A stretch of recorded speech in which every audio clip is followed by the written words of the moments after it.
Most players think they know Rust. Guns, raids, roof campers, wipe day. But Rust almost became a completely different game. Not fake leaks, not fan concepts, real ideas connected to Rust's development. A 100-foot giant that could destroy your base. Massive fuel towers meant for future engines and vehicles. A version of Rust where progression went from south to north. Even a version of the game that was supposed to make wipes unnecessary. And if even a few of these ideas had made it into the game, modern Rust would feel completely different. So today, we're looking at the craziest Rust ideas that never truly happened. Back in Rust's early days, Gary Newman said he wanted a 100-foot giant that could smash player bases and force everyone nearby to work together to bring it down. Think about how insane that would be in Rust. You spend hours building, your clan controls the area. You finally feel safe, and then a giant monster shows up and turns the whole region into chaos. That wouldn't just be survival PvP anymore. That would be a full server-wide boss event inside Rust, in a game built almost entirely around player tension. And somehow, it never happened. Honestly, this might still be the wildest feature Rust ever almost had. But that wasn't the only direction Rust almost took. Another abandoned concept was Rust's old fuel tower system. Facepunch showed designs for small and large fractioning towers that were meant to process crude oil into different types of fuel. And this wasn't just random industrial decoration. The idea was that this fuel would eventually power different engines and vehicles, giving pump jacks and oil systems a much bigger role in the game. So picture Rust where industrial production actually matters, where clans aren't just farming sulfur. They're building large refinery systems because advanced transport and machines depend on them. That sounds less like basic survival and more like an industrial war economy. But that version of the system never became a true core part of Rust. And this next idea could have changed the entire structure of the map itself. At one point, Facepunch described a progression system where new players would spawn in the south, while the best loot, strongest radiation, and hardest zones would be farther north. The farther north you went, the more dangerous the world became. Radiation got worse. Protection mattered more, and the highest tier areas would require serious gear, even a rad suit for the most dangerous zones. That means the map itself would guide progression. Newer players would stay in the south. Geared players would push farther inland and north, and Rust would feel almost like a survival game with a built-in world ladder. Facepunch talked about this idea very directly, but in the end, that strict north-south progression never became Rust's real identity.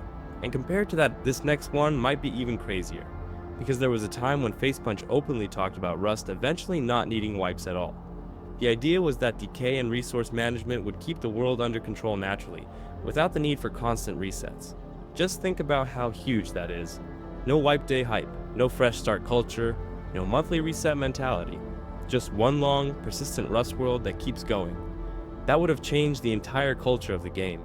Because wipes don't just reset progress, they shape pacing, competition, content, and the way players think about every server.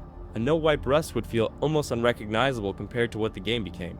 But that future never happened, and Rust's old vehicle ideas were just as brutal. Before Rust settled on its final car system, there was a much harsher vision for how vehicles might work. In one dev blog, Helk described a system where you could find a broken down car at a rad town missing important parts. Some of those parts, including major engine components, could have an extremely limited population on the server, meaning only a few might even exist at one time. And it got worse. Driving would consume a lot of fuel. Cars could break down based on distance traveled. If they failed, they'd slow down and need repairs using components. And driving off-road would massively increase the chance of damage. So instead of vehicles being simple mobility tools, they would have been rare, fragile, expensive, and highly strategic assets. That version of Rust sounds way more punishing than the one we know now, and that original vision never fully made it into the final game. But even some of Rust's smaller ideas could have changed gameplay in a huge way. Very early on, Rust experimented with grass displacement, meaning players could leave behind visible movement trails in the grass. Gary even suggested that it could let players track each other for a short time. Later, Facepunch revisited the idea and described players leaving push-down grass for up to 60 seconds. Now imagine that in a real fight. Someone runs into the forest after a gunfight.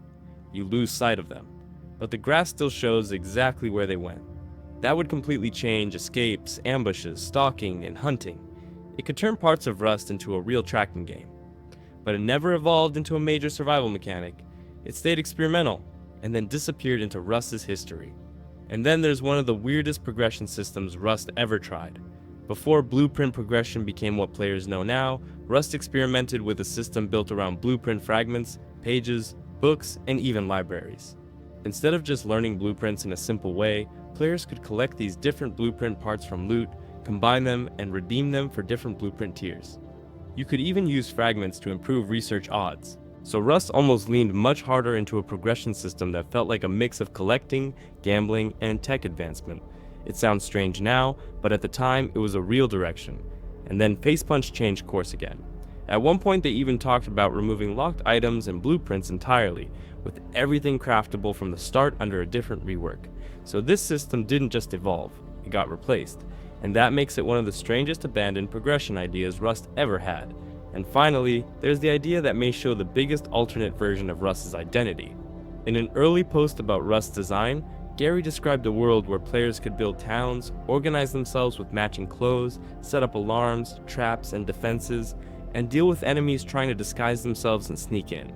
He even talked about players inventing secret handshakes so imposters couldn't just blend in. Think about what that means. Rust could have leaned much harder into trust, deception, infiltration, and player-made communities with real internal identity systems. Instead of the game being mostly about aim, raids, and raw aggression, it could have pushed much further into bluffing, manipulation, and social control.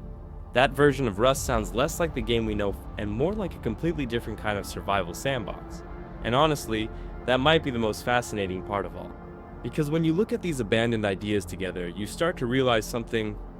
Rust didn't just cut a few features, it left behind entire alternate versions of itself. And that's what makes all of this so interesting.